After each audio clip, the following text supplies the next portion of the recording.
Hi, Hi, Riska. Hello, everyone. Good evening. Hello, Kak Mita. Welcome to the book club. We will be discussing about the book what's the name of the book? Humankind, A Hopeful History by Rutger Bregman. Okay, if I may, I would like to share the screen, please. Oh, sorry, wait a second. It's open. Yeah, all right, thank you. All right, so we will start from the beginning and all right. So this book is actually written a few years ago by Rutger Bregman. So Rutger is a, let me just, oops. Okay, so we will go into about the author. First we talk, so Rutger Bregman, I think you pronounce it Rutger Bregman. Yeah. He's a male Dutch, he's Dutch. He was born in 88. So I think he's around most of your age, I guess, not mine. So he studied in Holland, Utrecht University, and of course he had some English education, American education in California for his master's. He wrote this book about history, philosophy, economics, but I think his major is mostly in history. So yeah, I think however, this book is a translation into English. So when we read it, I don't know if it's exactly how he's meant to write it, but I assume that it's the closest thing that he meant, because I assume it was written in Dutch. So his work also features in some newspapers. So that's his background. I couldn't get any much more about that. Okay. So how the book was presented, I think the language in this book is very easy to understand, actually. His style of writing has sometimes have some humor, some cynicism, but basically the line of thought is very clear. Yeah. The visuals, there's not many pictures, but there's some graphs. So, but for that thick book, I think the visuals is actually very small. Yeah. Very minimum. Yeah. Now, what I like about this book is actually because the book, he covers from different angles. He gets reference from different studies, different kind of other people's quotes and other people's experiments. So it's actually quite a comprehensive approach to this subject. He uses a lot of examples, which we can discuss in our discussion. All right. Now the content. All right, so the beginning of the book, actually the prologue is, for me, is quite interesting. So he wrote about a Frenchman named Gustave Le Bon, who wrote a book called Psychologie des Foules, which means Psychology of the Mass. And this book is actually read by several top people in the early 20th century, including Hitler, Churchill, Stalin. All of the main people was involved in the Second World War read it. So the basic of this the book is actually that humans has a veneer, the theory of veneer civilization. Okay, what that means is veneer is the top layer of furniture, the wood part, the very thin good part that covers the not so good part, the wood. So basically, the theory is that people basically is held together by this civilization that keeps it in order. Once that layer has been disrupted, people will descend into chaos, and all the bad side of humanity will come out. Now, this is a theory that was held by Hitler. That's why what he wanted to do was to disrupt, rather than fighting a long war. He thought that if we can disrupt the nation, like England, it would cause chaos from within. Therefore, the war can be reduced to something that's brought back to to England when he was fighting. So what he did was he created raids, bombing raids in London. Now the interesting is that when people were bombed, houses were destroyed. Actually, the effect didn't go according to what was thought of by Hitler. What happened was that people actually got together and become more solid and become more solidarity. They had more solidarity among themselves. So the theory that man descends several rungs in the ladder of civilization during this disruptive or this uncomfortable times actually didn't come to fruition. It didn't work out as it was suspected by Gustave Le Bon. Now the same thing happened because Churchill got this. Actually, they did a study on this to find out why it became chaotic, and the advisor of Churchill gave actually not a right assessment of the situation, and that's why the British bombed again, laid what's it called, Dresden and all the other main cities in Germany, and actually it didn't go according to what planned. People just got more solid when they were in trouble. There is no evidence of breakdown of morale. So let me just start a discussion on this point. Do most of you think that the theory of Gustave Le Bon was correct, or what caused it not to go according to the theory of Gustave Le Bon? Has anyone have a view on this? Should I launch the poll first, whether we agree human civilization will increase or decrease in time of crisis? You think that will help, Pak Vito? Well, the theory of Le Bon was that a thin layer of civilization is just what keeps people together and in order. But when that is disrupted, people will come back to their original self, which is self-serving and egoistic, and everything will go to chaos. People will try to survive only for themselves. But during these bombs, that didn't happen. Everyone actually, most of the British enjoyed being bombed, I guess, because they feel that they became closer to their neighbors. It went beyond rank, beyond your social status. Everyone just came together. So I think part of that, just to interject, a lot of the initial bombing was done in the East End of London, the poor people's part of London, and their people were very much more cohesive. They were much more a fighting group against the aristocracy, so to speak. Yeah, so there was this class division there, and that really just infected the rest of the country. But most of the bombing was done primarily anyway on London. But yeah, the people got very, very close. I mean, it was a bad move on Hitler's part, which is exactly what's happening at the moment. And I wonder who's going to do the first study on Ukraine. Yeah, I mean, this is exactly what's happening in Ukraine now.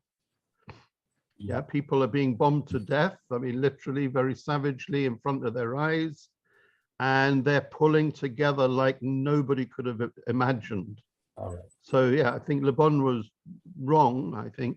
So are you saying, Mike, that Hitler chose the wrong target? If it was more bombed in the high-end part of London, it would have a different effect. I you know, if he'd gone to outside of London, you know, somewhere like Cheltenham, which is where the ladies' colleges are, yeah, it would not have had maybe such a dramatic effect. But in London, because people were already packed very close together, I mean, it's poor housing, you know, they pulled together like a team. He just built that up. So yeah, I think he misfired. Yeah, Hitler. Oh, all right. So, and of course, however, Churchill retaliated by bombing Dresden. That's actually a very cultural city. And the effect that had on that city also was not as expected. It didn't reduce to chaos, or people just helped and tried to survive together. Like, I think Dresden was quite late though in the Second World War. So Yeah. people were already getting weary of the war. And then the attack, I mean, Dresden was super brutal. Yeah, I mean, we will not be able to complain about Putin in Ukraine. The UK and America, I mean, they bombed 24 hours non-stop for several days. Yeah, there was nothing left of Dresden. Nothing left. Yeah, I mean, it's completely flattened. yeah. And again, that, you know, that got people angry, obviously. Everybody there was affected. So everybody became part of the team. Yeah, it was a pity because Dresden was a very Beautiful. beautiful city, which was reduced to I rubble. have an opinion about that too. I think so. I think it's related with being resilient. For some reasons, there are societies who manage to develop resilience, but there are some others who cannot take it. Like probably we have witnessed this when Taliban took over Kabul, and people didn't even put up a fight for some reason. I don't know whether they wanted Taliban to go back or what. Again, I think so a lot of that was leadership. Yeah, I mean, if the president didn't disappear like 10 minutes after the first bomb went off, maybe the population would have stuck together. But I kind of, we exaggerate the influence of power because the president did not have that much influence anyway. So whatever he did, I don't think people, would copy what he did. But yeah, maybe leadership is part of the reason, but I think there are societies that are more resilient than the others. Like Japan is very resilient.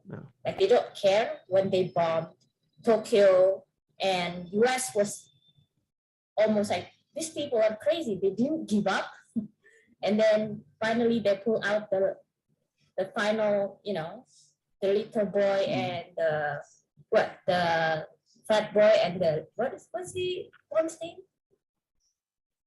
The Hiroshima and Nagasaki one, right? Because they did not give up in Tokyo. So they're very resilient for some reason, but other societies cannot do the same. All right. So I think for the time being, the conclusion was that different level of society have different reaction towards hardship, and people who does bombing has to study the profile of the people they're bombing to have the best effect. Yeah. All right. Okay. So for the next part is also the book mentioned about Tom Postmes. I don't really know how to pronounce that. Postmes. Postmes. Right. Postmes. Yes, Postmes. He also did a study on a plane crash where the plane crashed and it broke into three and all smoke. There was two types of reaction that people were supposed to choose, and that is whether the survivors they help each other or they just scramble in panic to get out of the plane to survive. Now, apparently, the result was not according to what people think. Most people would probably think that people will try to panic and try to save it themselves and with disregard of the others. But apparently, 90% of them help each other. So this also gave an insight of how humans react to difficult times. Also in 2005, in Katrina, when the US, New Orleans was hit by Katrina and flooded, people also thought that it will create some chaos. And apparently what happened was little news often was changed and misled people to think that people was having a criminal broke out and all that. But apparently it was not true. The people there actually survived quite well and they help each other. So that's another point, that humankind is not as evil as people assume. All right, there's another theory. In 1999 in Belgium, a group of school children started drinking Coke. And what happened was all of them got ill. They started to vomit, they started to get fever, and what happened is they assumed that they were poisoned by Coke. Yeah, this news broke out, and Coke lost a lot of money because people assumed that it was tainted or it was poisoned. However, what happened was that when they checked the Coke, there was nothing in it. And some people who took Coke also experienced the same thing, but when they checked it, there's nothing wrong with Coke. So they thought that it was some sort of a placebo effect. Now, placebo is actually a term used in medicine. When you take a placebo pill, actually it's basically just sugar or flour, which does not have any medicinal value. But when people believe it to have a medicinal value, they will feel better when they take it. But actually, it wasn't because of the pill; it was more psychological. So that what happened in Belgium. Now this theory, there's also placebo, and the opposite is called nocebo. That's what's also mentioned in the book. Nocebo is the opposite effect of placebo. So if we think that something is good, we will of course have a psychological effect that it cures us and it makes us better. But nocebo is the opposite of that. So if we think something is bad, if we think that people are bad, humans are bad, then what happens is people psychologically think that they are bad, and those people are bad. So basically, this is also an effect of what you call assumption or prejudice. People sometimes go into prejudice because of this. Now, I just want to throw a question to any of you: is what do you think about, in terms of today, people often feel that they assume or they have prejudices. For example, race. Race is also a common thing that has placebo as well as nocebo. Yeah, we often see racism.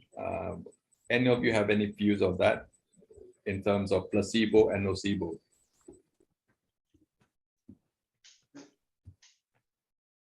Maybe Riska, do you have any opinion on that? Especially like Black Lives Matter and all that is something that's very often talked about today. Thank you, Pak Uday. Can you hear my voice? Yes, I can hear you. Yeah, you're a little bit okay. muffled, I don't know. Riska, but we can hear you. Okay, good. All right. About placebo and nocebo, I think it's the things that intrigue me, because we tend to assume the worst of strangers, I think. Strangers or someone we don't know, we usually assume the worst. And especially those who are very different from us. So I think this few pages in the book actually gives me a second thought about, am I really seeing someone with a clear mind, or it's already in something, assuming the worst in people or strangers that I met. But yeah, I guess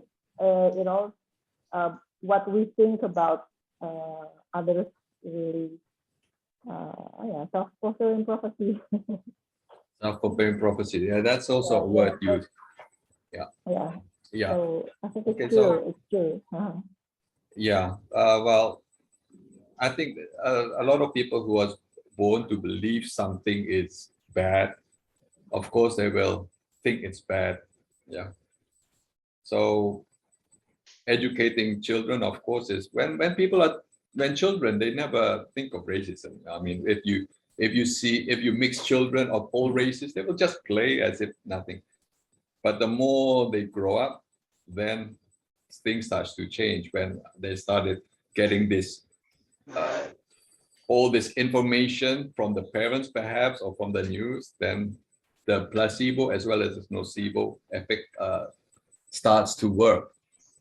So when people think that a certain race is bad, of course, when they see them, they will have assumed that the bad things and the slightest discomfort perhaps is can cause something bad. Perhaps I would like to ask Miss Tanya, maybe have your thoughts. How is it in Ecuador? Do you have any comments on this?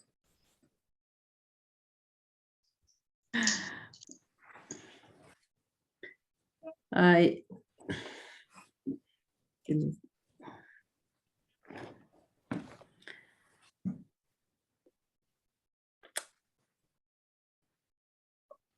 only say that I want to speak English.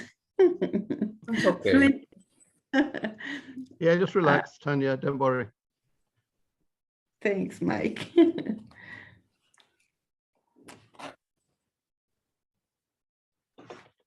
Okay, so this is just a case where when people assume the worst in others, that will have an effect on how we perceive others. The same as the Gustave Le Bon. I mean, maybe his experience of humanity was not so kind to him. Then he sort of have the nocebo effect that he thinks that most people are bad, which turned out that in his theory, it was not always the case. So any other comments, please? I'd like to comment. Yes, please do. That's what we're hoping for in this discussion. Okay. Comments. Because you just started talking about Le Bon and the French kind of culture. I found out like many of French philosophers or thinkers, they're very negative, yeah. They always have pessimistic, not always, most of them have pessimistic points of view of the world, of life. And also the people, this kind of psychology reflects on their people. The way they think about life, they tend to come from the pessimistic points of view rather than the optimistic point of view. It's really the French way, I think, yeah. So, for example, I just read, like, I did not study, what you call that? I haven't read the book of Bertrand Russell, but I just read some of them in this book, like a review of Bertrand Russell's book. He's also like pessimistic philosopher, whereas William James, I've read his book during my postgraduate study in because we had to read his book for philosophy of religion. William James is optimistic. I think he's American, if I'm not mistaken. So we can see the difference. Usually French thinkers are very pessimistic and the Americans are rather optimistic. So this is like the culture of the writers. I mean, that's what I observe, yeah, based on my observations of the French authors and the American authors, is their culture. Thank you, Babido. Thank you, thank you. So you're saying that culture or upbringing is also is also important in creating that perception. Yeah, because from this book, actually also there's other thinkers, like in 1919, George Gardner, he said that it's the mean world syndrome. Most people care only about themselves. So it seems that from the book, there's 2 points of view, which is always pros and cons about how people are. So how they were brought up is actually what created their perception of the world. So people who was brought up in a more positive environment have a positive view on humans rather than people who was brought up in a very desperate or difficult life situation. All right, another point. Share what we do. Yes, please go ahead. So I think if people are expecting it, then it will happen. I think. So if Self-fulfilling we are, prophecy. yeah, so determined, okay, this is going to happen, then it will happen. So if it's for my personal experience, I have a really good friend, and this person is a POC, just like we actually we are POC, right? People of color, and we had to go to a different country, the majority white people, and then when we got there, something happened, and then these people, they discriminate against us. No, I don't feel we were discriminated against, but she felt it that way. So I was not sensitive to that type of situation. Like someone put like trash just close to our camp, for example, right? Then she thought it was on purpose. Well, for me, probably someone just dropped it. We have two different interpretations of the same thing. I think maybe because she was expecting it, someone would discriminate against me. Yeah. So that's That's how she self-fulfilling prophecy. Actually, that's a nocebo effect. So it can go work both ways. We can also think that people are racist towards us, and that's and the other way around could be also the same. That people have no nocebo effect on how they perceive us. So I think the problem actually with the US is the blacks thinks people are racist towards them, and of course the whites, there are people who are racist. So it's a two-way problem actually. So if both sides cannot get over it, I think the problem will never really end.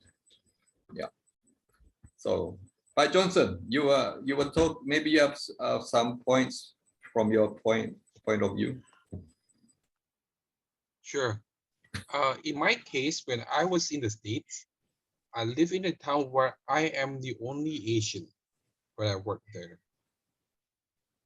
I would agree with Pipit that it's a perception that you created with your environment. Maybe I felt that time I was being treated very nice. So I think it has a lot to do with how you bring yourself around them. If you have a positive outlook, most likely you'll get a positive treatment. That's my input. I think that's a point. So how we act also creates or emphasize that stereotype. Of course, if we think that everyone is racist towards us, of course we have a not so friendly attitude toward others because they probably think that people are racist towards them. So I think it's something that we ourselves can cure, or we can make it better actually. All right. Okay. Thank you. Okay. So that's another point. Maybe we can go into that in detail later on. All right. Another point that Rutger also mentioned a lot is about a real life story, Lord of the Flies. I don't know if any of you have read the book. Yeah, because I think this is actually mandatory book in most US schools and in Britain, I guess. I don't know why. It's actually a fictional book in 1977. It's a book about 6 boys who got marooned on an island. And the writer tries to create a scenario of how these boys would act. And they try to create order among the boys. And then, but what happened was we got into fights and some even died. So actually, I don't know if this is good reading actually, because it gives all these children a bad perception of human activities or human character.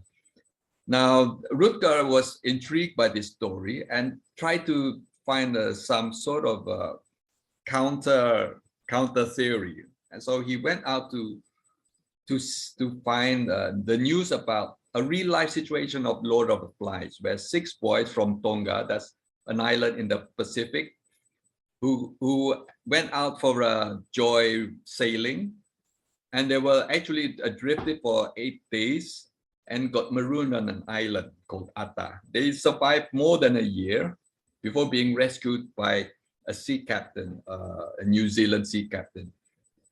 And what happened was, it didn't turn out to be like in the book Lord of the Flies. So, well, actually they have managed to create an environment where everything was happy and they survived and everything went along according to counter to the book. So anyone, what do you think about this theory? Do you think that all people who get marooned become savages and try to survive? Or what situation, what caused the people in the book Lord of the Flies to act badly, and what situation caused people of Tonga to act wisely and survive? May I say Any something, thoughts? Pak Widow? Yes. First of all, a good drama is a good Hollywood film.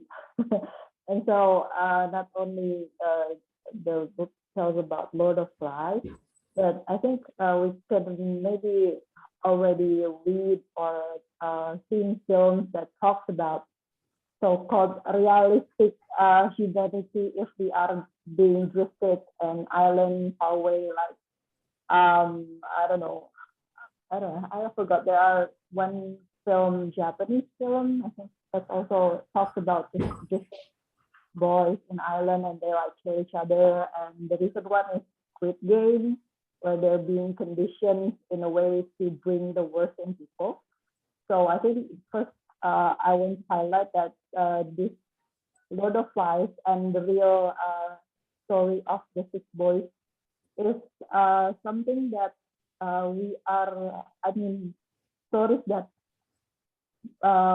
make us see drama is more more relate to us and got very sticky with us instead of something good, something very peaceful. correct. It's not very cold lah. So as a book, it's more interesting read as a more exciting story when there's conflict and there's people getting killed or perhaps not surviving. Yeah, However, so actually, I watch a lot of these survival movies because I think the variables of surviving is very much related to every individual person who are in the scenario. So anything can work out both ways. It could actually, nothing is actually has to be this or that. Both ways can happen. Can be happen. But unfortunately, this book was made mandatory for children. Actually, that's the bad thing. Yeah. Because it That's gives absolutely. these children from a young age an impression that humans are basically selfish and self-serving.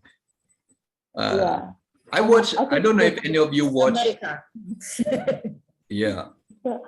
In They have America. to be selfish to be successful. Yeah, I mean, I think the basic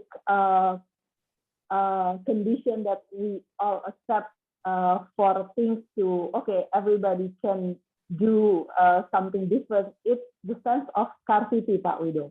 Yeah. I mean, if we have very little, we assume that everybody will definitely going to take what should be theirs instead of sharing them. Yeah. So, because we all assume that if we are in a deserted island, no food, very animals are there, and we have no shelters, we are thinking that we are in a very bad condition, and in a way, meaning that we're definitely going to think we will consume everything for ourselves.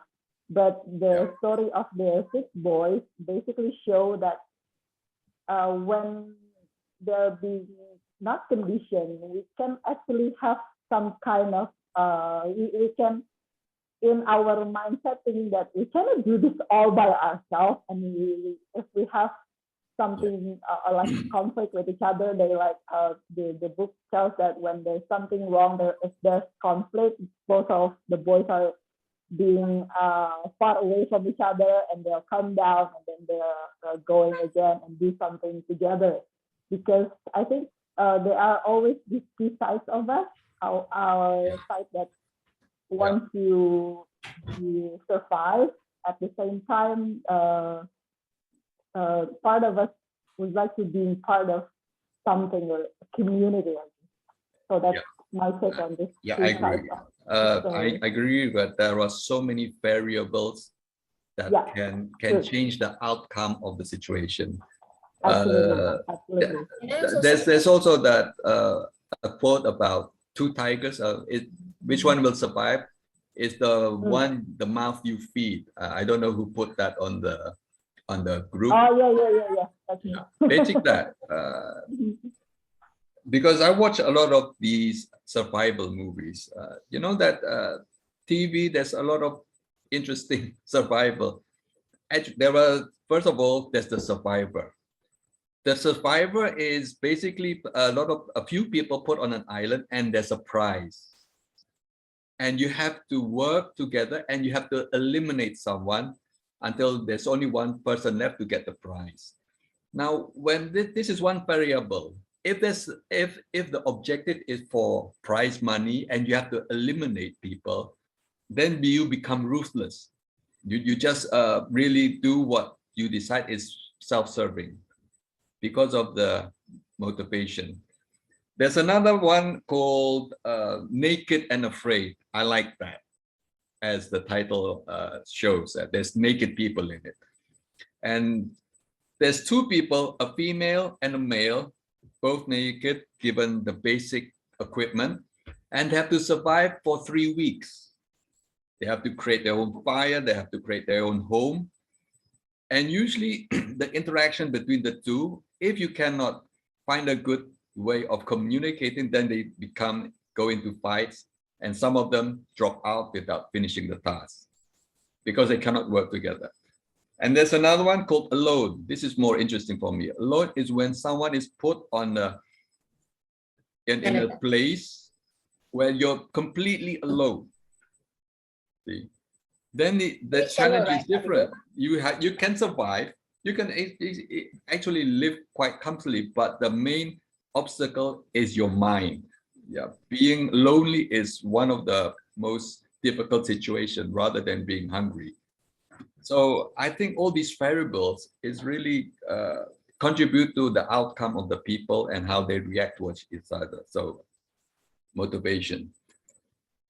All right. So I'd like to share about related to that. So your question about what happened to people who are stranded reminds me of this book called Blueprint. I don't know if you can see it. It's the evolutionary origins of a good society. So this book said there are two possible outcomes when people are stranded. They either form a team or a mob, basically. So they can be a group of a team or a mob. And just like Rizka said, the factor is of course scarcity and competition, but also the leader has a huge impact on this type of situation, because people stop to think for themselves and they lose their moral compass and adopt a classic us versus them stance. So this type of situation, when the leader tends to go to that route, then the rest of the group will also go to that route because they stop thinking for themselves. So this is what the book said about. All right, that's interesting. So that means leadership and society order also can create a stable society. That's probably another word for civilization. But once the leader is gone, will they maintain that order? That's another question. So it's still within the veneer civilization. It's only a thin layer that's keeping them together. All right, so there's another theory, an Englishman called Thomas Johnson raised his hand, I saw. Yeah, go ahead, Johnson. I just want to share a very quick story. I remember my grandpa. He was 13 years old when he came from China alone. And throughout his story, he shared about the strong bonding for them that was in that boat. Well, he was 13 years old and he came to Indonesia by himself at that time. We have been reminding about the strong brotherhood that he has. So there's another real life story that I want to share. That's it. All right, and so they were born by a common idea of the future. So actually, that is usually what keeps people together. But the question is, once they reach the destination, and they both go have other opportunities, will they still remain bonded, or people will start to act according to what serves them? They treat each other like they will die to protect the others. All right, That strong bonding that they have. But this is only from one side story from my grandpa who came to Indonesia at 13 years old. All right, So thank we you for always sharing be that. reminded about the brotherhood that he had. Yeah. Okay. So there's Rulianti. Do you have any comments, Rulianti? Or Amy? Not for now, but we do that later. All right. Thank you. Amy, are you there? I see there's a name Amy here.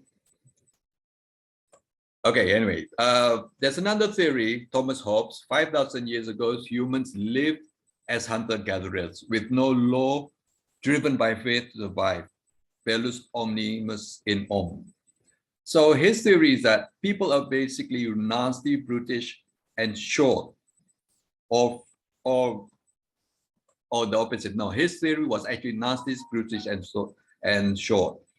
So do you think that the early humans were really brutish, like in most movies, there were savages and all that? Well, 100 years later, Rousseau came up with another theory. Now, this is actually counter to what Paramita mentioned, that the French were pessimistic. In this case, Rousseau was very optimistic. He said man is naturally good, and that it is from this institution alone that men become wicked. Give us liberty or all is lost. Sorry, that should be all is lost. Man is born free, but everywhere he is in change. So if we look at Rousseau, he was during the French Revolution. So that's probably what most of the French was thinking, right? The optimistic view at that time. Now, he was born 100 years later than Thomas Hobbes. So which of these two theories do you think is more relatable to man today? Do you think that really hunter-gatherers were savages and they only survived? From watching Naked and Afraid, I don't think they were actually savages, because they gather food, they have to gather it together. When they hunt, they cannot hunt alone. They have to go in groups. So I think the bonding is from necessity of survival. But on the other hand, Rousseau mentioned that man becomes wicked because there was institutionalized. Yeah. All right. So we have to. Okay. So any thoughts on that? Any comments on that? By Indra, perhaps. So far, so good, Pak Widow. I'm really enjoying our discussion. Well, wait a minute. Not so far, so good. So which is more of your view? Do you think man becomes actually bad when they are institutionalized, when they become into a civilization, when everything is put in order, then men become wicked? Whereas the natural hunter-gatherer, like peoples of the tribe who hunts for their food, are they bad or more likely good people? What do you think? Yeah, I think in the book they said that when people moving from become hunters, now become civilization. So they will have leaders. Yeah. Yeah. And I think the sentences is power tends to corrupt, absolute power corrupt absolutely. All right. So when they have leaders, and there is a possibility that the leaders will be corrupt. Yeah. All right. So actually, Thank you. thank you very much. I think so. I think in this case, Rousseau, because previously Thomas Hobbes was thought to be the realist, and Rousseau was considered to be romantic. But as we move forward in time, it seems that apparently Rousseau was more of the realist and not so romantic as we thought, right? Okay, another point is about evolution. So the basic ingredients of evolution is lots of suffering, lots of struggle, lots of time. So humankind can become as we are today is actually from a long history of evolution and experience. So we cannot really look at one portion of humans as cavemen and hunter-gatherers to have a conclusion of what humankind is, because of course when we're living now, we have lived for several thousands of years. All right, in 1856, man discovered bones, several bones in Germany, and they realized that at the end that it's not animal bones, it's actually some humanoid bones.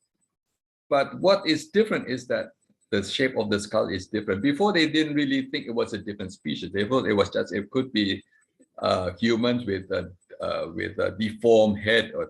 But apparently they found more than one skeleton of this Neanderthal man. They call it Homo stupidus before, considering it stupid.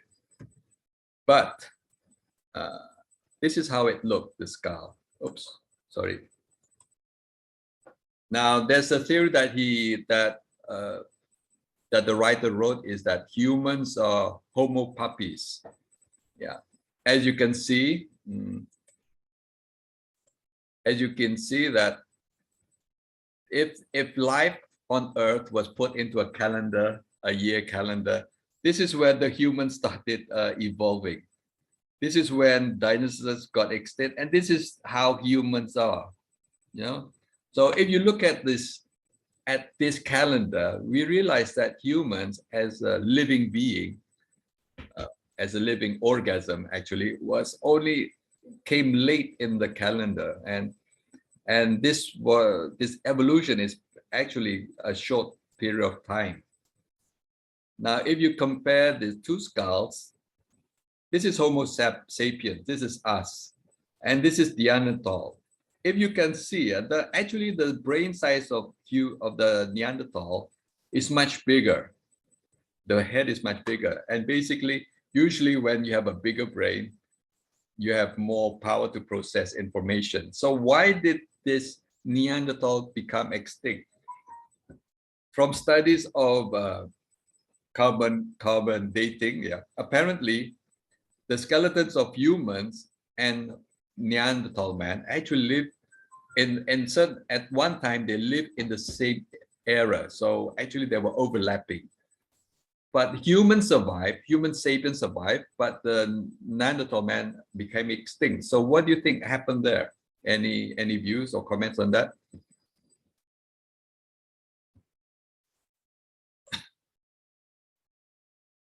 Why? Do you think that the humans killed them? Or they just died naturally and become extinct? So what do you think? Compete with the Homo sapiens. Or compete with the Homo sapiens and they died? Is there any other theory that explains it? I don't know, Mike. Or survival of the fittest. Yes, Mike? I say survival of the fittest. Okay, so you think that the Neanderthal is in Germany? That's your ancestors, Mike. Or that's me. Yeah, I mean, look, same Same features. profile, yeah. So do you think it's just a survival of the fittest, meaning that they just died off because they couldn't compete, or was it because of well, why did what makes the human Homo sapiens so special that they were considered the fittest, then survived, and Neanderthal got a bigger brain. How come they couldn't think of an idea to survive? What do you think? I think adaptation to the environment that they're living in is important. And I think sapiens were probably more flexible. Yeah, so Neanderthal maybe just sat there under the palm tree and thought and didn't do anything and just died because of that. Whereas sapien was more nimble. Yeah, they got out into the community, they were gathering in better places, etc., etc. I have a theory So that yeah, I just made up. evolution, I think, is this is Pippett's theory of I just made up. evolution.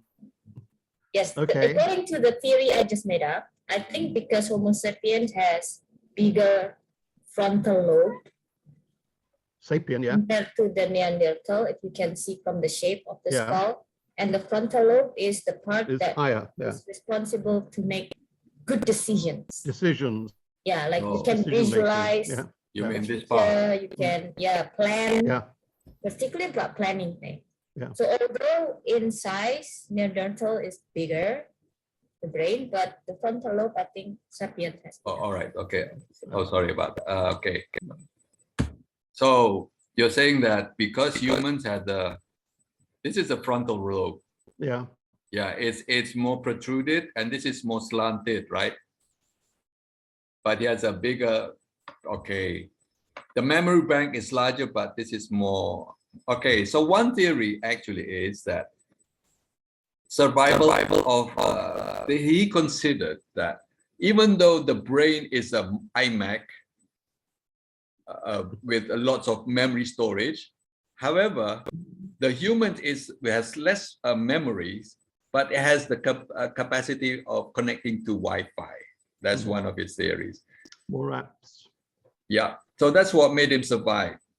So maybe the Neanderthal man only did basic surviving without really any ability to think and have a problem solving and communication, whereas a human had relations. They can communicate, they can work together, they can do things. That's what made them survive. Obviously, that is one theory, but maybe it's quite in line with Pippett's theory, but because of course the frontal lobe is for thinking, right? And the back is for the back brain, is mostly for the movement and all that, for the functions. All right, so that's interesting. Now, this is another thing in the book from some of the visuals in the book. As you can see, someone did a test. Oops, sorry. Someone did a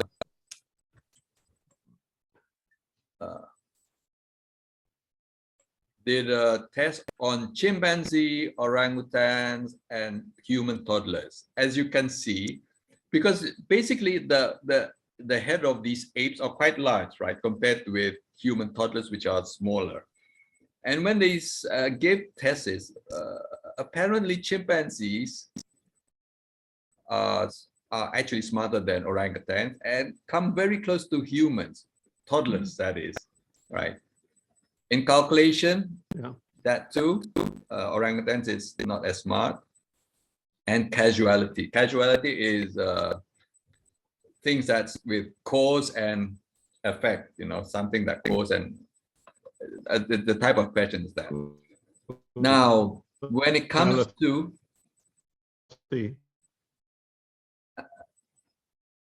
when this is another one. This is the test of it. Then when they did the fourth test, which is social learning, apparently the humans scored much higher than the chimpanzee and the orangutan. So I think this is in theory, which made the Homo sapiens, survive, and Neanderthal man did not. So perhaps the Neanderthal man was more like chimpanzees who couldn't survive the relationship, social learning. Okay, so that's one interesting, theory. All right, so, okay, that comes to evolution. Now, why did man evolve? Yeah. Why did man evolve? According to Dimitri, who thought that man is basically a sort of an ape that evolved into humans, is he wanted to prove, and this is a long study because it takes years and years to see man evolve. So he did it with try to domesticate animals. Domestic animals metamorphosis to friendliness. So what he did was he took a wild fox, a silver fox, which is an animal that never been domesticated, and he took it from the wild and started to feed it, take care of it. And this is what happened when people are put in a certain situation. The stress hormones reduces, it becomes less, and the happy hormone serotonin become higher, and the oxytocin, love hormones, become. So the theory is that survival, not the survival of the fittest, but survival of the friendliest. That's a good point. So not always the intelligent people survive, but sometimes the friendliest people survive. Now we can also sometimes experience that when we started to make friends, right? Sometimes being smart is actually more difficult to make friends rather than being friendly. I'm sure all of you experience this because I know all of you are smart people. So for example, if you went to a new school and you go into class and you show your intelligence, sometimes it's more difficult to make friends because sometimes people get intimidated of you and they think that they cannot compete with you. So people tend to stick with people who are friendliest and gang up with people who are not so intelligent. They gang up against usually the smart person, of course. So any of you experience that?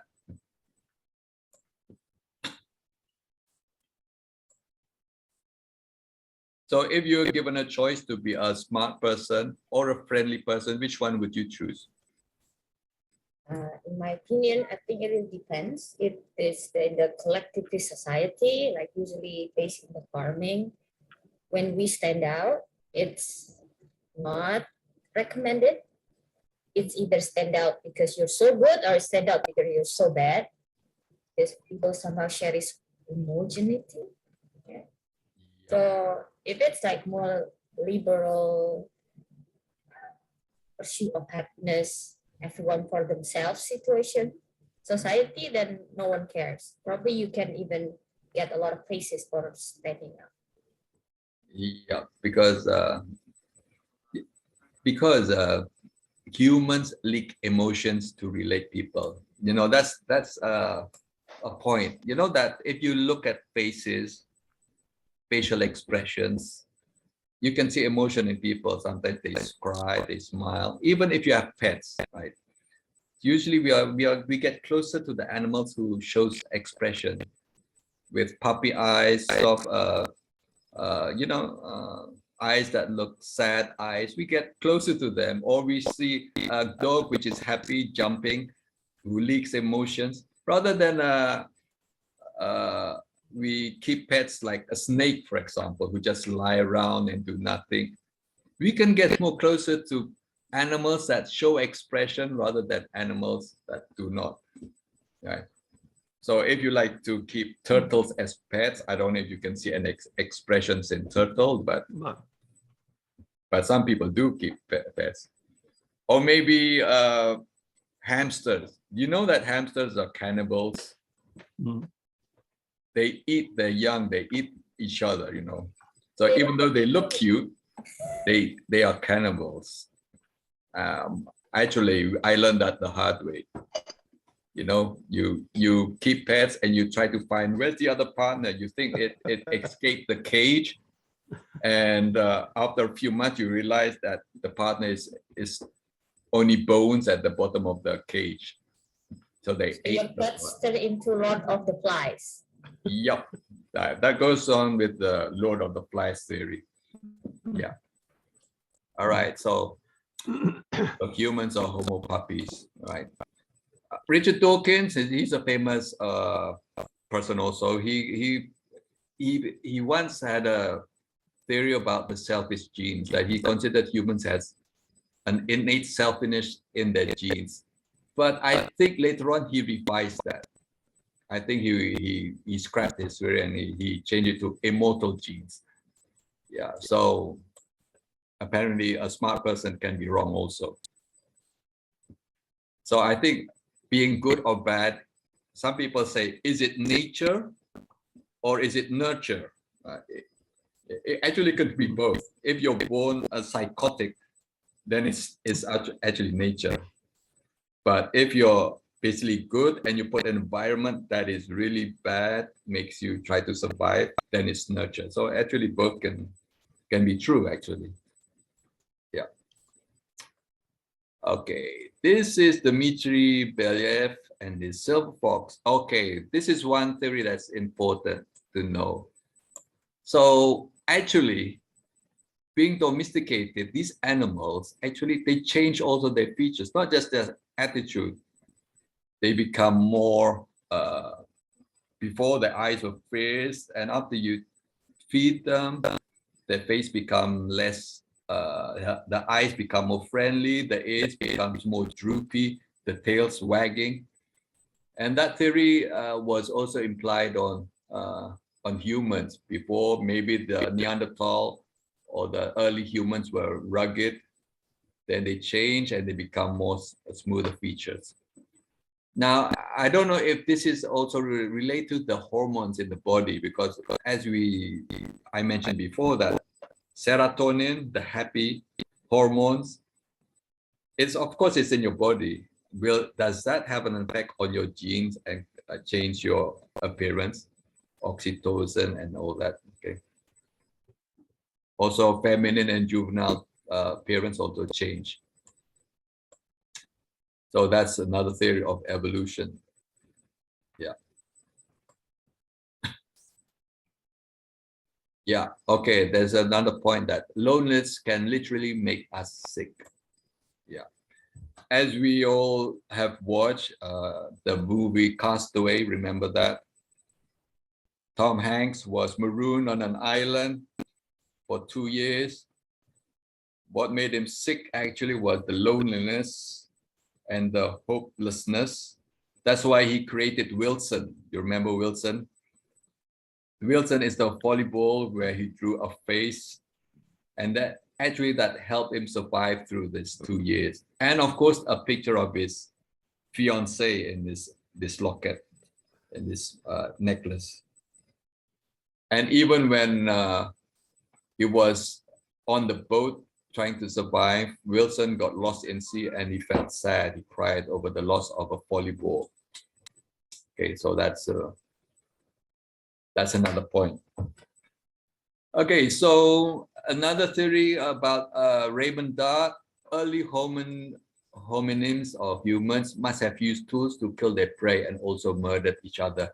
This theory came when they found bones of early humans who used tools in the graveyard. They found tools, and some of the bones of the humans also had marks of being hacked or being cut. Mm-hmm. So they assumed that early humans also killed each other and sometimes resort to cannibalism. Now, in 1974, Jane Goodall also experienced ape wars, which was very uncommon at that time. So Jane Goodall, she's a scientist who studies apes, chimpanzees. And when she went there, she found a 2-month-long war between the apes, and she kept that a secret until later on. So she didn't want to ruin the image of apes, because she needed funding to do that. And the killer survived, the softie dies. In 1955, Sungir near Moscow, 30,000 years ago, they realized that they had hierarchy. You know, in most primitive tribes today, they still have that. Usually, there's the chief, and there's the witch or the dukun, as you were called. What do you call dukun in English? I forgot the word. Witch, spirit Witch, man. Yeah. the spiritual leader. Actually, that comes quite common in society. There's the leader and there's the spiritual leader. Apparently that applies till today, actually. If you look at Europe, there's always like the king and there's the bishop. In the Middle East, in Indonesia also, there's the president and there's the religious people. So apparently the spiritual side of humans is always part of the society. Yeah. 15,000 years ago, Ice Age. Even Lion King, Pak Widow, Yes? even Lion King has spiritual leader. Yes. So I think that's part of the civilization. So what do you think? Do you think this spiritual leader is the necessity for the people, or is it for the leader? Which one do you think? Are they the benefit for the leader or for the people? Or both? I think in Both, my I think. opinion is for formalitas, because if someone rule by themselves, it will look a bit tacky. So okay, I will have a spiritual leader, so I will not decide by myself. But in the end, probably the person decides by himself. However, Pak Widow, I have a question. It Yeah. seems like all of this imply that equality is not natural then. What is not natural? All of these examples imply that equality is not natural then. Hierarchy is natural. That needs to be discussed actually. I don't know if equality is unnatural and hierarchy is natural. Based on this example. On all these theories. Yes, it sort of goes in that direction, but I don't know if equality is, which is better. For example, equality, gotong royong. You know, we always go by gotong royong.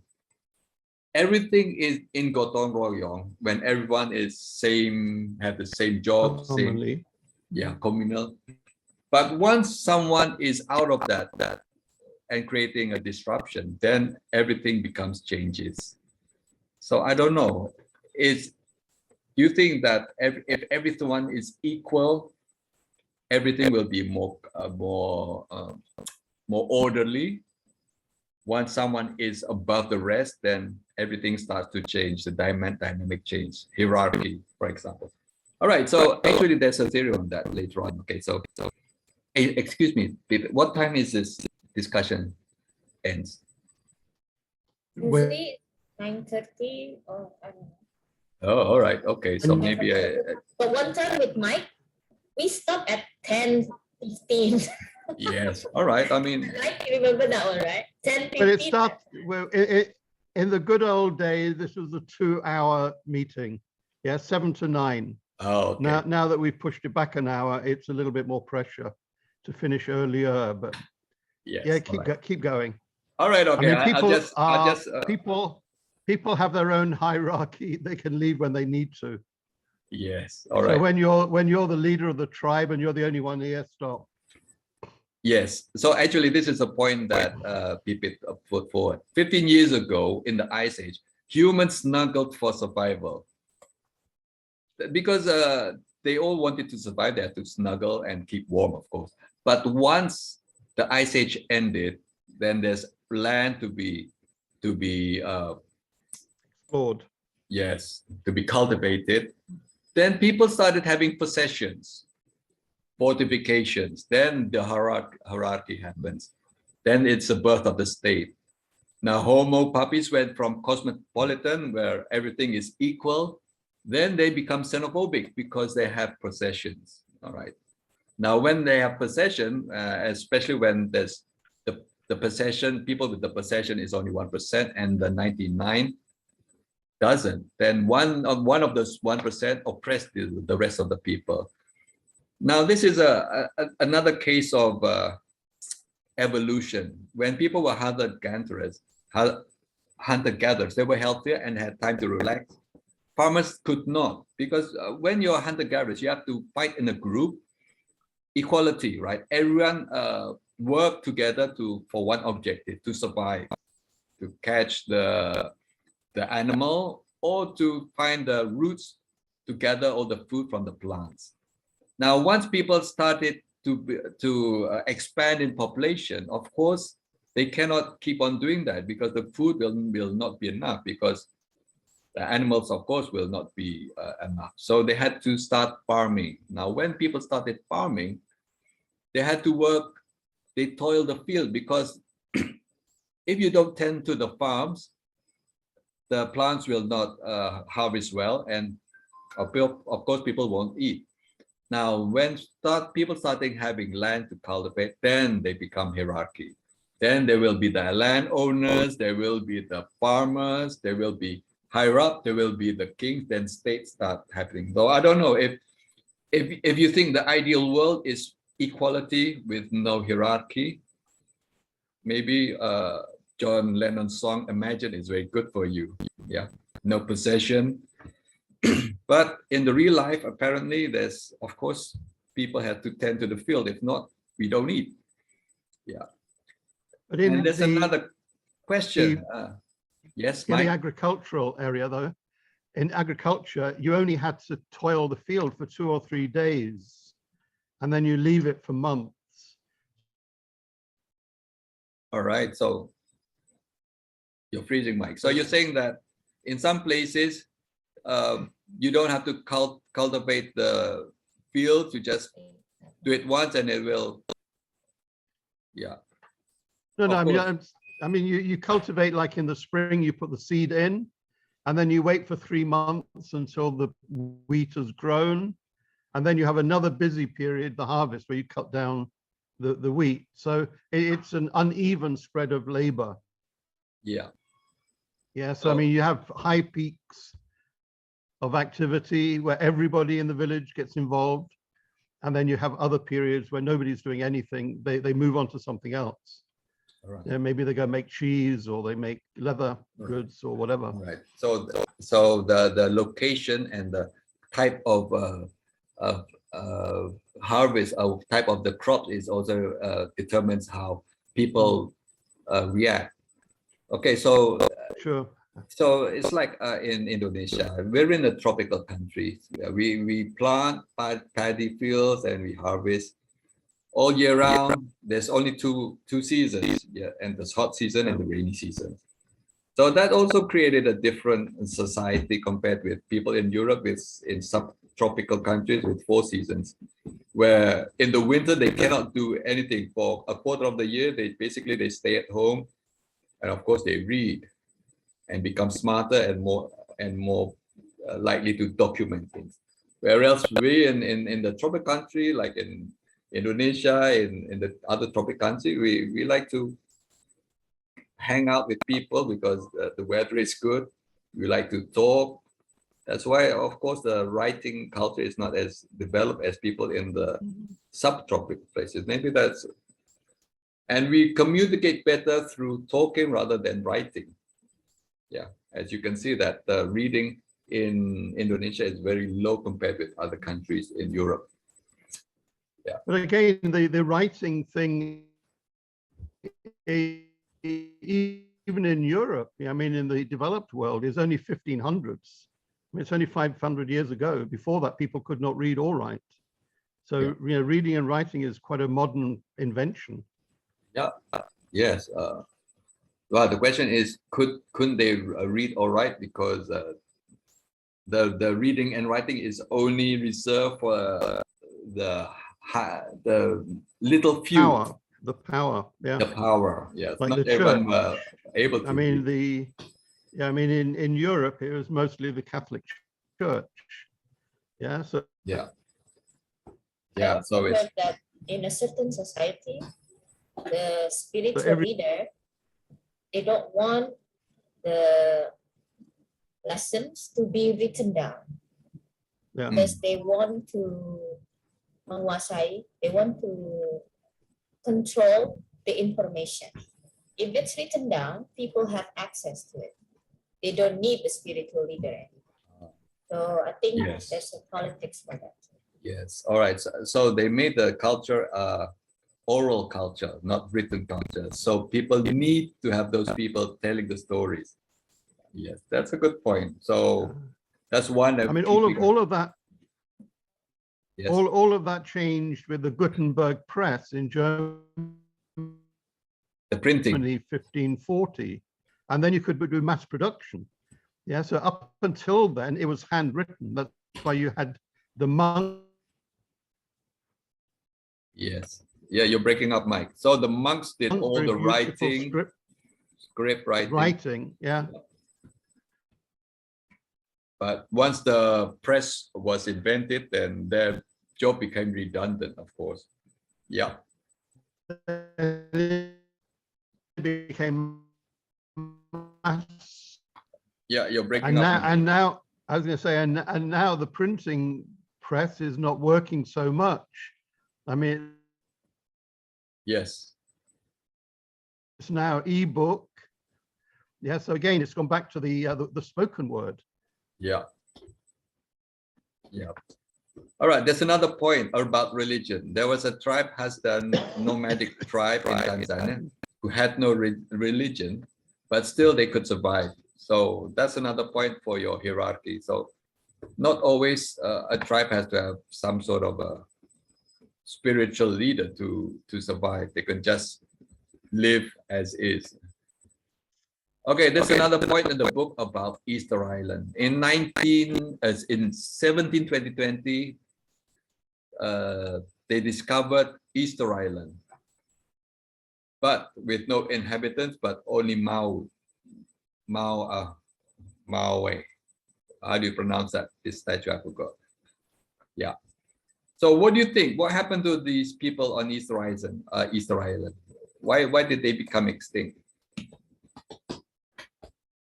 Anyone knows the story? I don't know why they became extinct.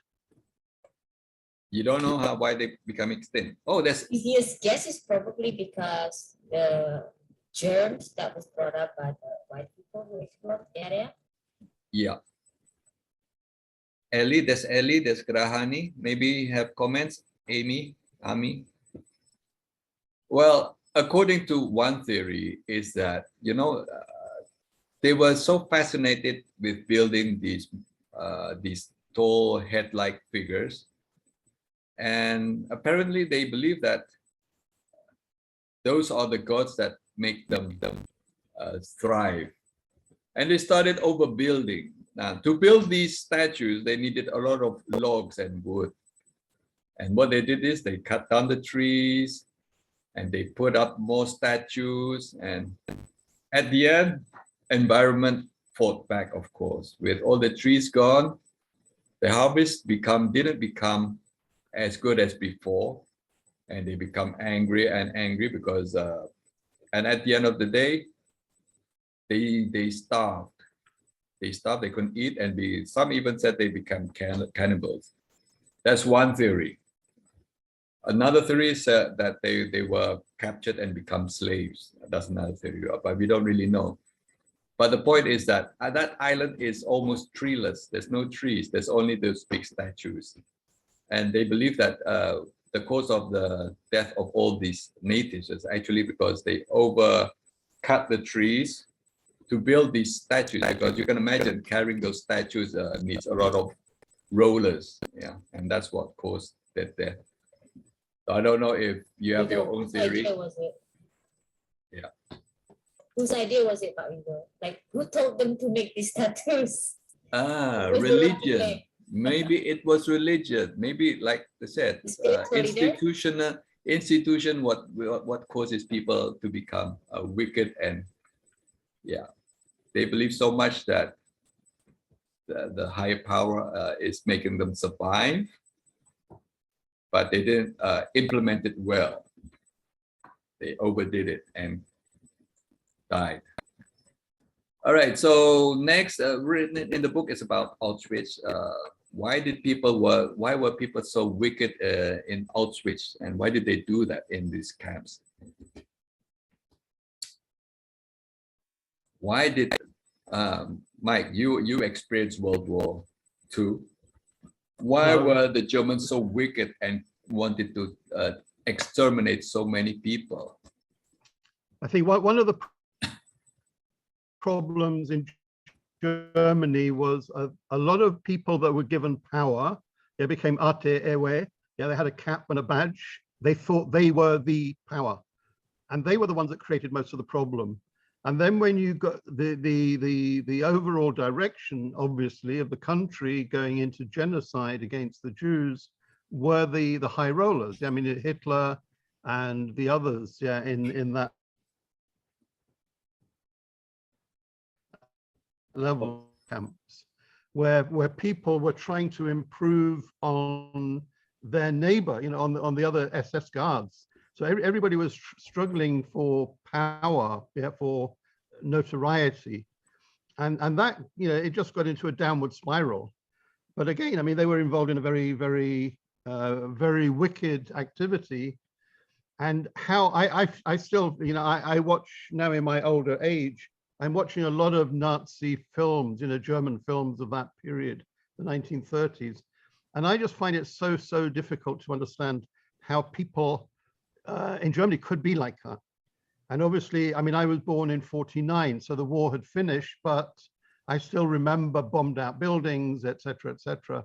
And I talked to my mum, who was German. She was 18 at the end of the war. And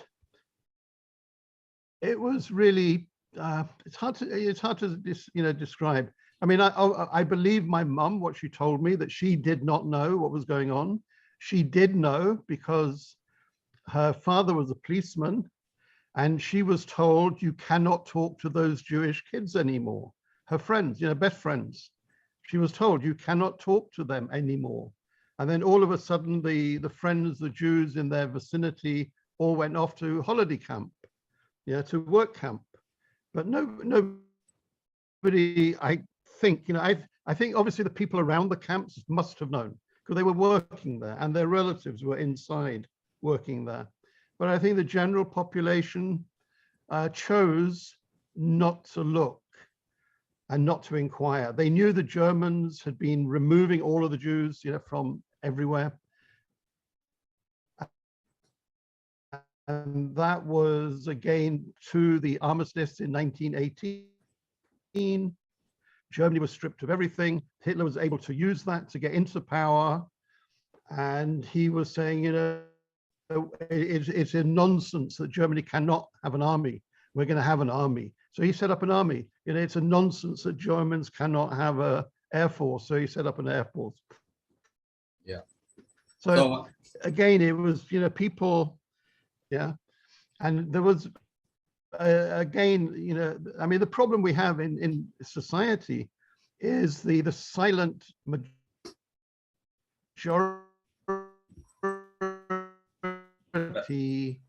and did nothing, and they're the problem, yeah. And that is again, you see that all over. Yeah, you see that all over. I mean, you know, I'll point the finger here in Indonesia in 1965. What was happening in 1965, and why did it? Why was it allowed to happen? Yeah, I mean, Cambodia had about the same number of people disappear. I mean, here in Indonesia, it's half a million to 3 million people, PKI, were eliminated. In Indonesia, it was done in 6 months. In Cambodia, it took 10 years. So, you know, when I look around Indonesia and I think, you know, these are such nice, sweet people. How could they do something like that? But then if you remember when the CIA record open, there is a lot of evidence, yeah, that it was the CIA that one put Suharto in power and kept him in power. And there were CIA teams teaching Indonesians to kill Indonesians. I mean, this is documented. I mean, it's in the States, in the CIA records. So again, you know, people knew what was happening in the villages.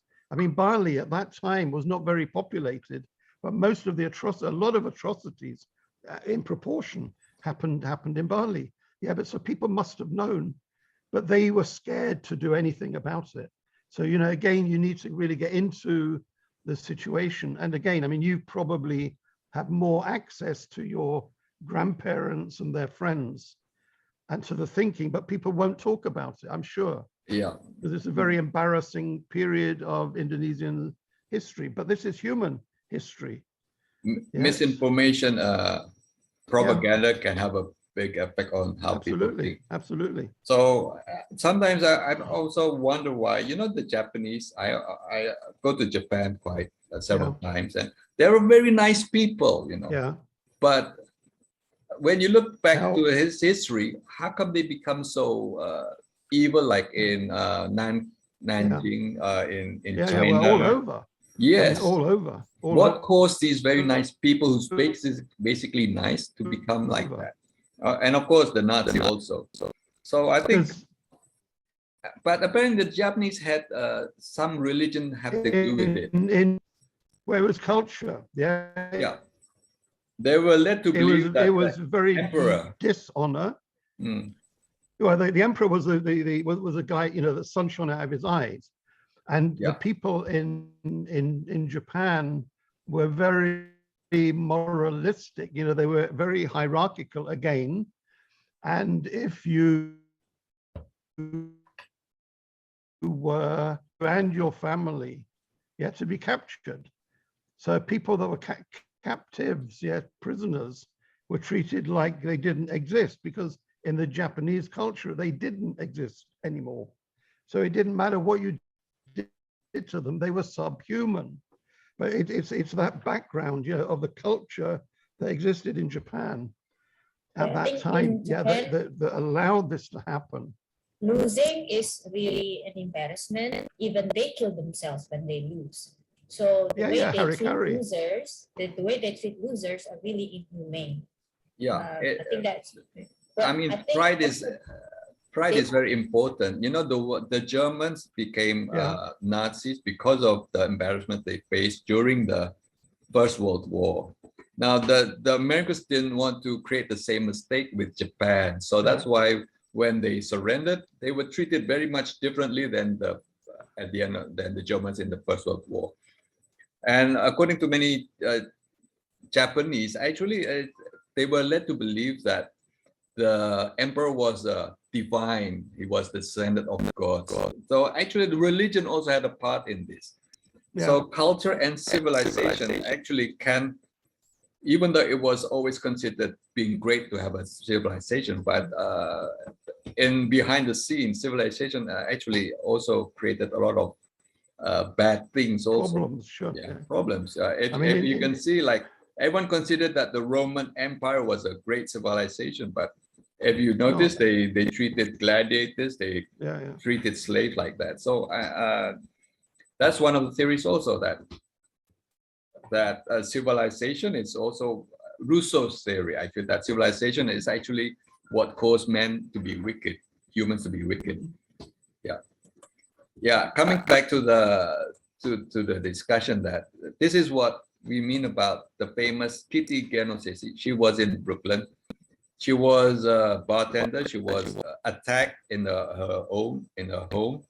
Even though the neighbors heard she was being attacked, nobody came to help. They just pretended it didn't happen. And later on, she died when the attacker came back and finished the job.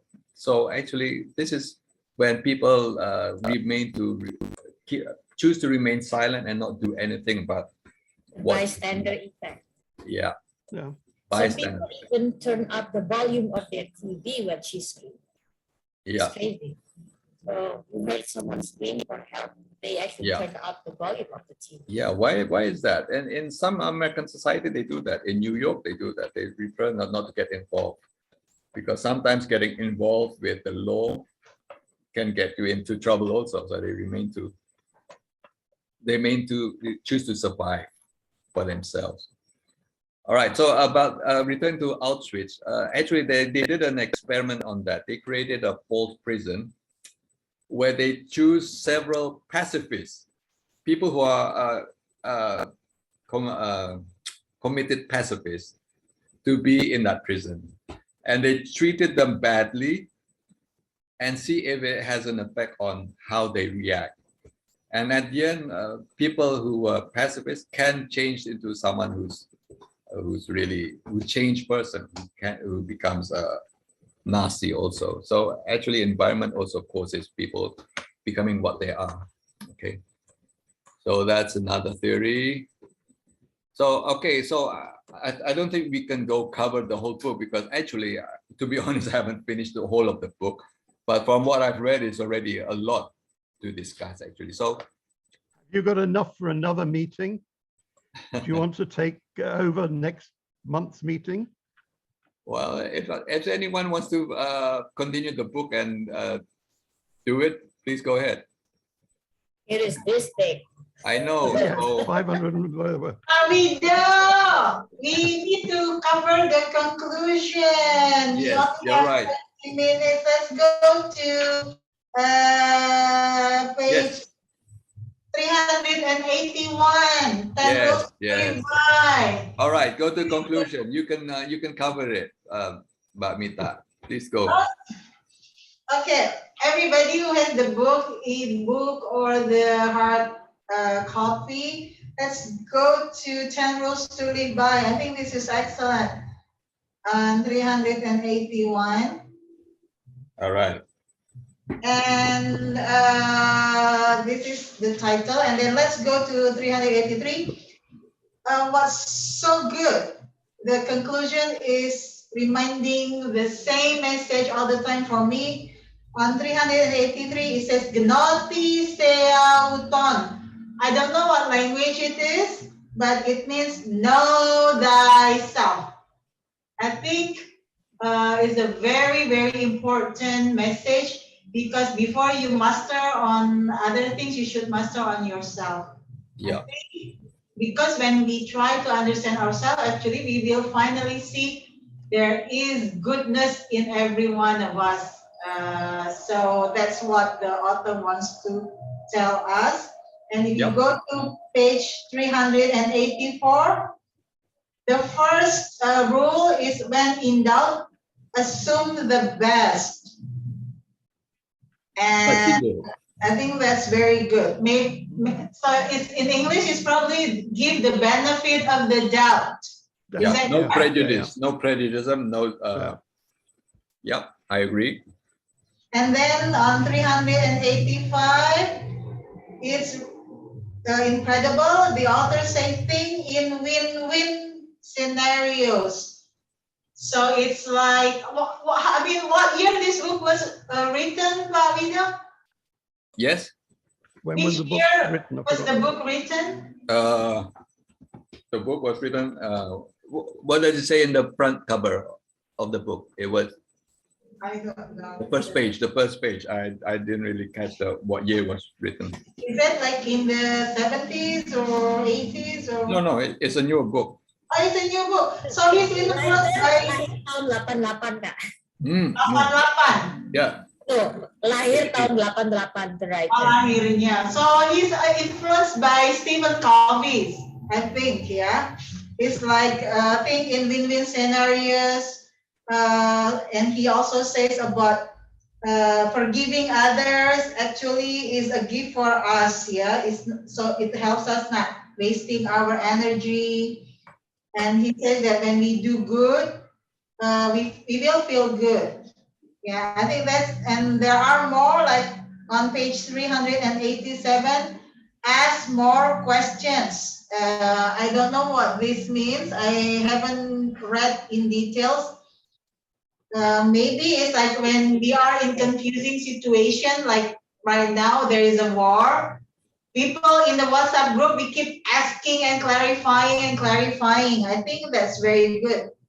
Anyone else has comments? Don't be satisfied with the explanation people give you. So you Good. Yeah. So we need to find out until we get to the truth, the essence of the truth. Okay. And on page 388, temper your empathy and train your compassion. And Pipit, can you elaborate on this, please? Temper your empathy and train your compassion. So that means we have to empathize to other people more. And also a lot of people tend to be egoistical and selfish.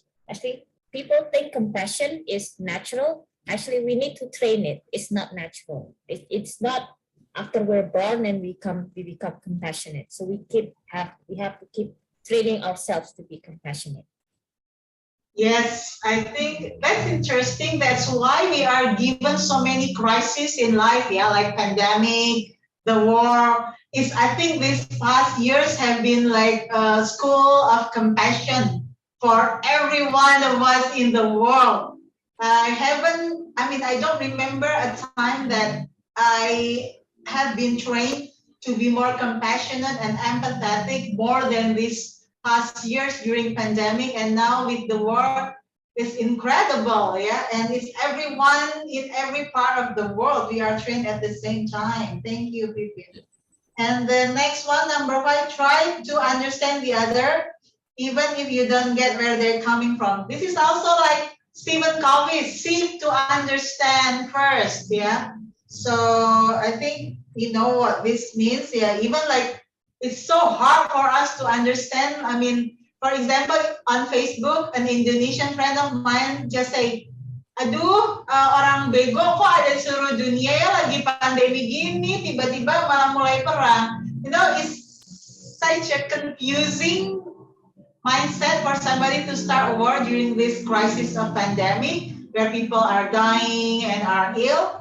But we need to understand why Putin is doing what he's doing as a human being, and also see the faults of every one of us. There is a fault of us to create this event. And okay, this last number 6, love your own as others love their own. I haven't read this, Pipit. What does that mean?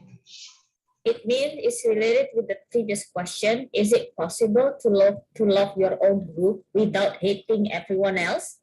So the answer is possible. You just need to understand they also love their own family the way you love your own family. So you need to understand if somehow they become a little bit selfish to you, because you will be also a little bit selfish to them because you take side with your family or you take side with your own group, something like that. So in this case, we cannot blame Ukrainians to defend their own fellow people. We cannot blame the Russians because they defend their own people. So I think in this case, it's kind of, you understand that people can be very selfish sometimes because they love their own kind.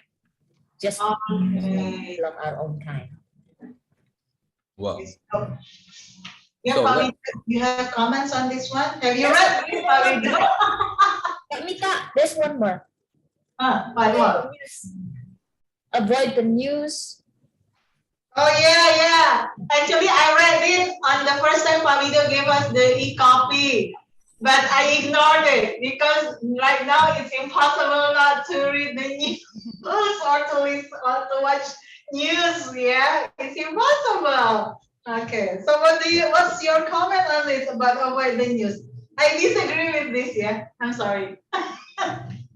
yeah. So thank you, Mita, for a very good conclusion. Actually, that is a conclusion. But if I make my own conclusion about humankind, it's basically that all humans are basically good. Basically good. We can see that when children, generally good. Most of it good. Of course, there are some who has different brain makeup, or they have some problems, then it becomes different. But basically humans are good, and the basic need to survive is sometimes what makes them good or even bad. And the basic need to survive is it depends on the environment that they were put into. They can become bad or they can become good. For example, the bombing of London, I think it's because all of them had the common enemy, and that is the Germans at that time, and they all had the common objectives to survive. That's why they all become good and they work together. But if if they're in an environment where there's only, for example, 2 groups and only 1 portion of food, they will become very bad to survive. They will kill each other for it. And that is, if you consider that bad, then it's bad.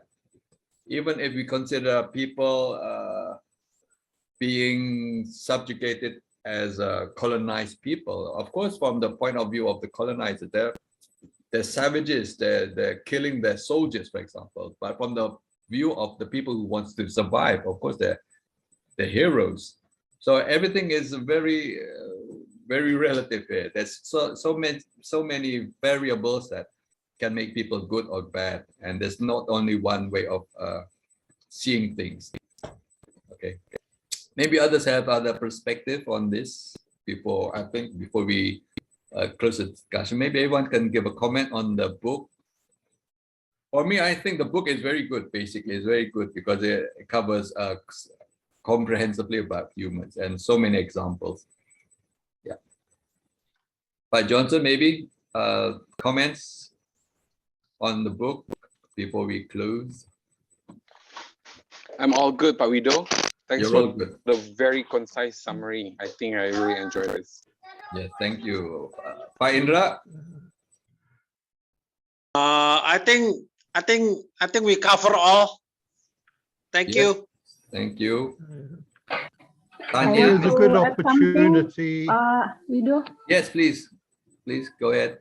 This is a bit in line with the book Talking with Strangers that we discussed many months ago. In that book, there's a theory that people assume that initially we will assume that others people have good intention and others people are good. Before finally we will go to the reality, maybe they are not as good as we thought. For example, if we have a husband who have an affair, for example, at first we will think that he's not having an affair. Actually, he's honest. But then after several attempts, and then you find out that he actually having an affair, then you realize that he's not as good as you think. But usually people or the wife will assume that the husband is honest. That's from the book that that's a theory that telling that the people will assume that others people have good intention.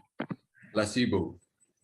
No, actually, I still remember what Dolly said, but in the end of the Talking to Strangers part, he also put out a warning that people who subscribe to that idea also, it's hard for them to be happy because they keep on suspecting the worst, right? But if you suspect the worst, you will not be surprised if that actually happened.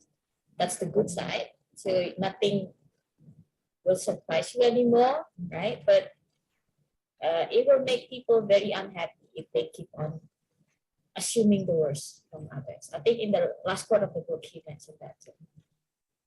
Yeah, thank you. Thank you, Bu Rolly, for your comment. So I suggest that you assume that the husband is faithful. So Amy, maybe comment from Amy or Ellie? Grahani. Oh, I have Yes. nothing to say. I have nothing to say of this book. I'm still processing everything. All right. Thank you. Tanya, maybe you have a comment? Thank you for integrating me and for your patience. I wish to participate progressively. Yes? All right. Thank you. So Thank you for being here. Thank you for coming. Thank you for coming. Grahani, I noticed that you want to make a comment, please. Yeah, I think I'm same with Amy that I'm still processing everything. But in my opinion, and it might be biased, but I really do believe that every humankind have their own agenda. Yeah. Yes, meaning, is that good or bad? I think it's relative and it depends on how you see it. And even, I mean, basically we are all selfish, right? And sometimes we just don't want to admit that because it's actually part of our ego, and we are encouraged to be kind all the time and not being so selfish. But the truth is, we are all selfish, but everybody is different. Like there are some people who are very selfish and not selfish, but basically we are what we are. Yeah, like Richard Dawkins said, that it's innate selfishness in humans, but we are what we are, and and nature and nurture develops of what we become. So I guess so many variables, so many situations can Yes. create different kinds of people. Yes. And of course, that is true. assuming the good in people is good. Actually, that's my trick of making friends. You know, when I meet someone new, I treat them as if I've known them for 5 years. I set my mind as if I've known them for 5 years. So I talk them as if they're already buddies of mine, which shortens the period of the getting to know each other part. Yeah, some people can, because knowing people for a long time, at the end of the day, they become friends. They become friends at the end. So why take so long? Make it shorter. Make it 5 minutes. A 5-year process, reduce it to 5 minutes. Assume the best in people, because I'm sure that 99% people are nice. Maybe 1% is the bad. So take a gamble. Make friends quickly. Yeah, without trust, Can I there's just ask no a question, cooperation. Pipit? Have you taken a picture? Oh, Yeah, we haven't taken group picture. yeah. Everybody switch For their 5 video. more minutes, yeah. Let's switch a video on, and then we can. I'll take the picture if you switch your videos Can you on. please take photo, Mike? Because my screen I'll is do the not photo, yeah. HD now. Yeah. And Yeah, I'll also do. the screen, share screen, also we need the slides off so we can see everyone's Sorry, face. sorry. Is the slide still on? Okay, sorry. It's still, yeah. Yeah. We can leave it on. realize. It's okay. Okay, let me just stop share now. Yeah. Ellie, are you there? Ellie. Oh, I 3, see. 2, 1, smile, and we can't see anything. Pipit. What? You cannot Ready? see me? 2, 1. Yeah, now it's okay. You have the book in front of your face. Okay, 3, 2, 1, smile. Well, okay, everyone. Thank you for being here. Quick question from Pak Yu, Pak Widow, before you Yes, go ahead. close it. So what do you think? You think, what, in your own words, what do you think of humankind? Humankind actually are kind. So actually, I think It sounds like there's a but there. But but it wasn't TT, circumstances it was can create different people, and of course, if we live in a society which is perfect, then everyone can be kind to each other. If everything is in abundance, all right, this situation can completely change when there's not enough for everyone. Then we can see the true nature of people. If you like camping or naik gunung, sometimes you can see the real people. You know, sometimes when there's not enough food, that's actually a small simulation of how people are. Some people like to do the work, and some people don't like. You can actually see what people are really like. Some people are selfish and try to survive for themselves. So this basically, there's so many kinds of people. Even Bregman will cry in Bhutan. Yes, That's yeah. true. Well, but usually people need a leader, because if you can see in the gorilla, there's a phrase, alpha male. There's always some, I'm sorry to be sexist, it's alpha male or alpha person, perhaps, right? Where there's people who has to stand out and step up and be the leader, because in a situation there needs to be order. I think even in a hunter-gatherer community in the caveman era, I'm sure there's a leader, because without leaders who take control, everything is. Yeah, somebody's got to decide which direction to go gathering. So Serving leader, right? I think Serving leader. we're built for hierarchy. Yeah, we're built for hierarchy. So there, that comes to your Pipit's question: is there equality or hierarchy? Hierarchy. Then again, that means that there should be some hierarchy. I think hierarchical equality, Pipit, so be satisfied. I think, you know, with people with the same skill level, yeah, there needs to be some sort of leveling, so they're all able to contribute. But maybe if there is one person that has had this experience already, they become the leader de facto, yeah, because they know what to do. They've done it before. But where there are 5 or 6 people that are sort of age-wise leaders, yeah, maybe it's a consensus. So it will change, it will vary, I think, on the circumstance. But in society, status comes from people with the extra ability. Then they become goldsmith. They become ironsmith. It's not always ability. It could be social structure.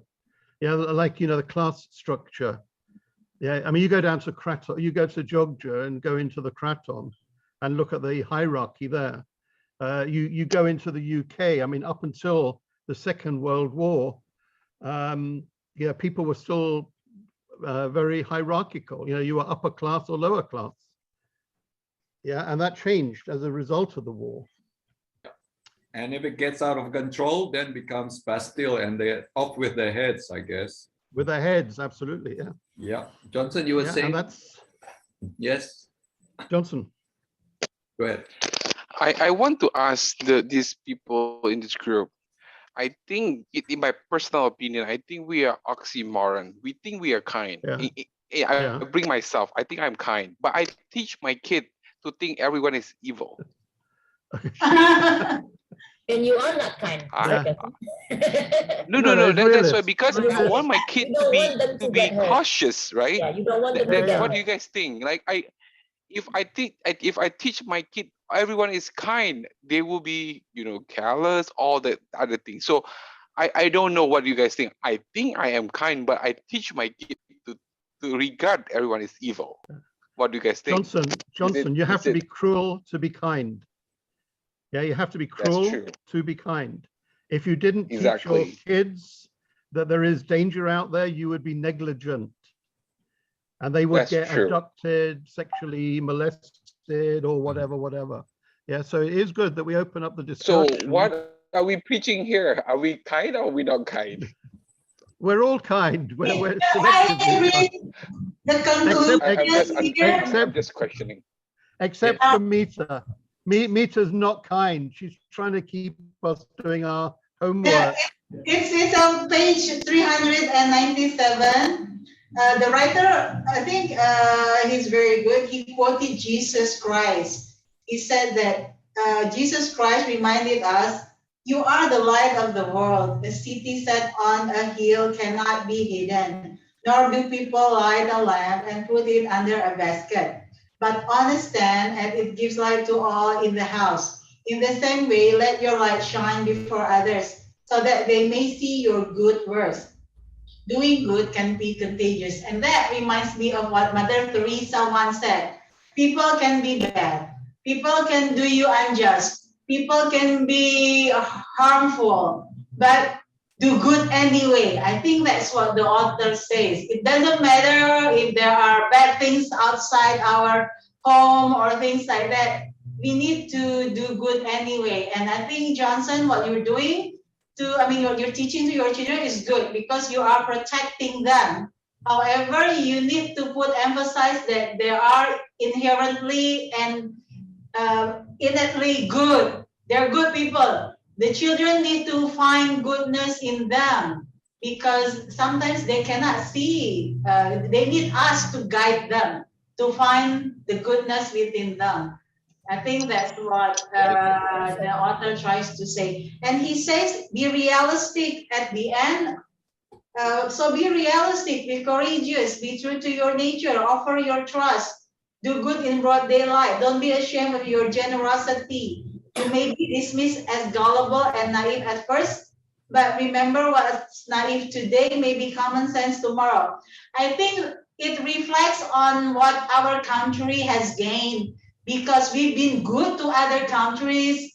We acknowledge other countries' independence. We help refugees.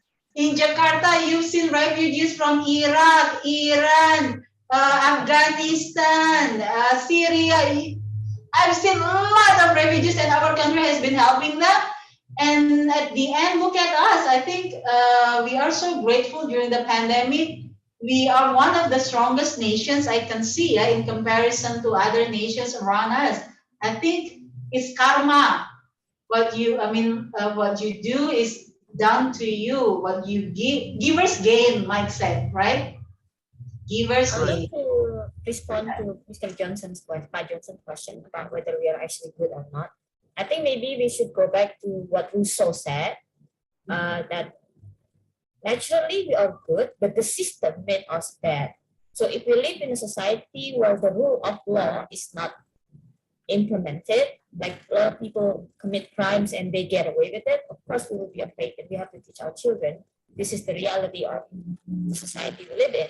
But if our society is, is probably civilized, or they believe in the rule of law, like that, we don't have to teach them about how evil the world is. So I think originally we are good, but the system can make us bad. Yeah. One thing I remember is that we should walk in other people's shoes before we criticize. Yeah, because we don't know what life they have led. I think a lot of, wife beaters, talking on Women's Day.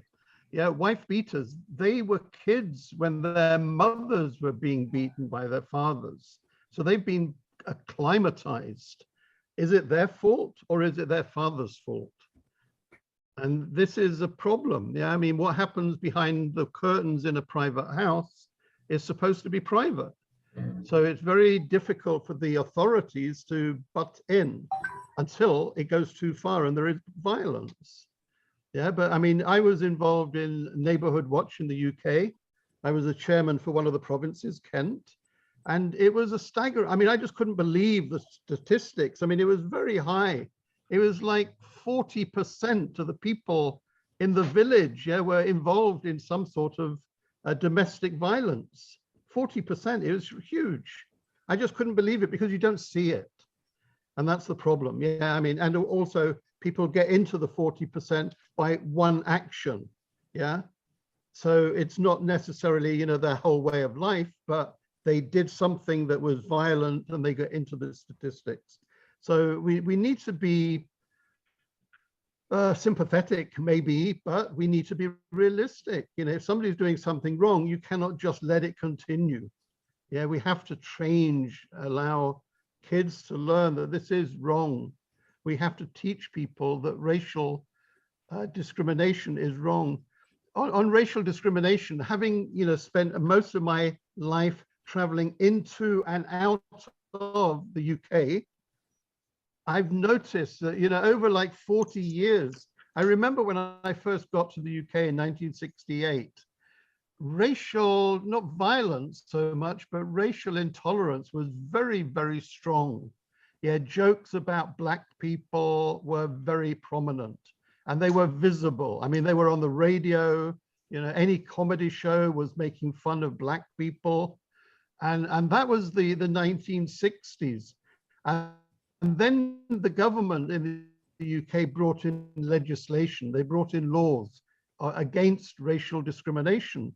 And I can still remember going back in and, over that sort of 30, 40-year period, it sort of dropped. I mean, now I would say, that, you don't see, and that's the operative word, you don't see or hear racial discrimination. It may still exist, but it's not as visible as it was in the 1960s. And that, again, I think has, toned it down. There's probably less racial discrimination than there used to be. But when somebody is racist, somebody can get killed. And it does happen. I mean, racial violence is still there. You only need a minority, bad apple in the barrel, it makes the whole barrel of apples go bad.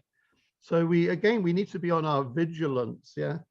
And I think reading the book was in a way a good eye opener for me. It reminded me, be more aware of what's happening around you.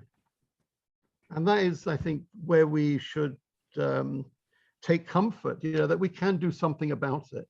If we see something that's wrong, we can change it. Don't just accept it as, oh, that's the way it's always been, I can't do anything about it. I think, yes, you can. Then comes another question. Are humans basically racist? I would say yes. I mean, we are suspicious of anything that is not like us. Yeah, I think suspicion on color, on language, on location, even on sex. I mean, boys are worried about what the girls are doing because they don't understand what they're doing. I mean, the female mind is very what do you say? Yeah, it's difficult to understand sometimes. Yeah. So we do put up this facade. We put up a front, a defense against other people.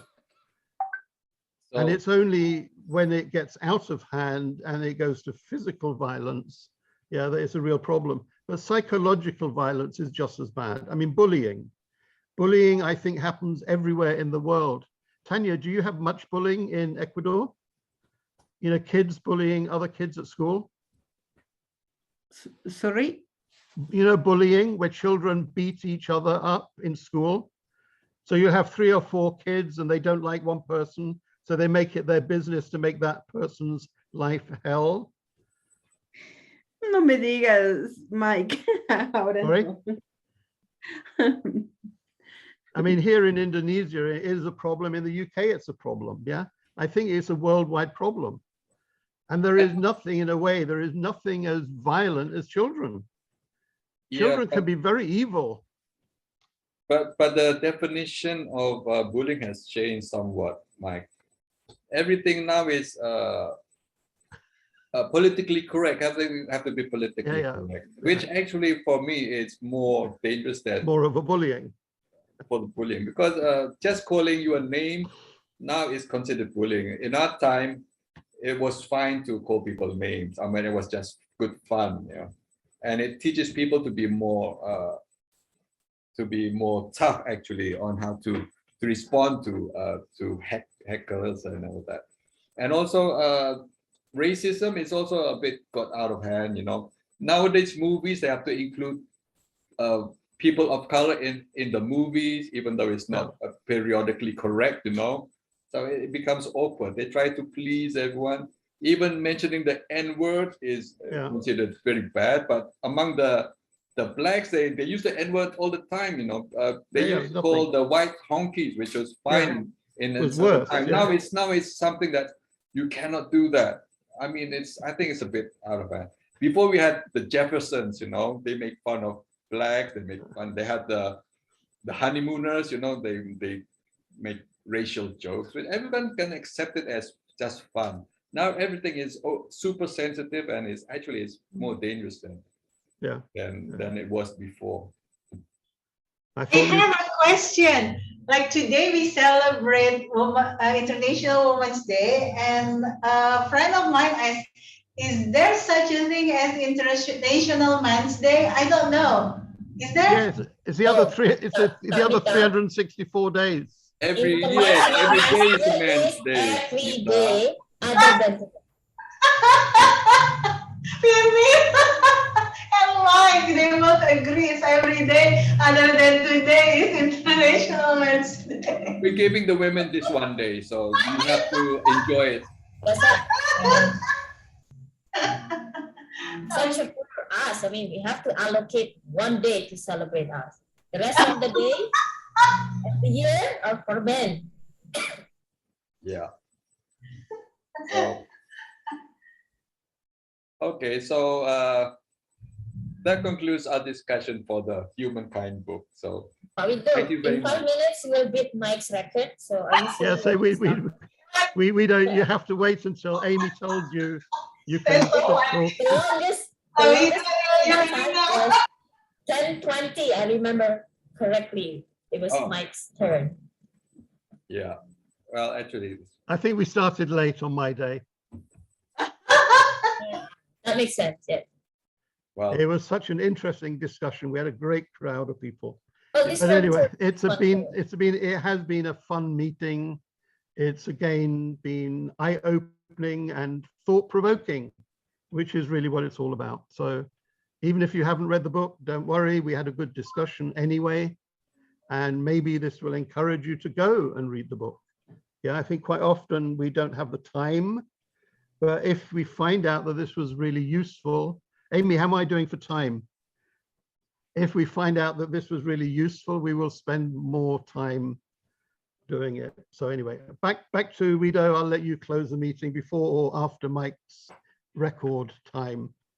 yes, all right. No, actually, thank you for this discussion. Actually, to be honest, I think this is a very good book. I recommend you all to read it because it has history, it has theories, it has everything in it, and there's not it's not like most of the self-help book that we've been reading, you know, when it's one perception of one writer.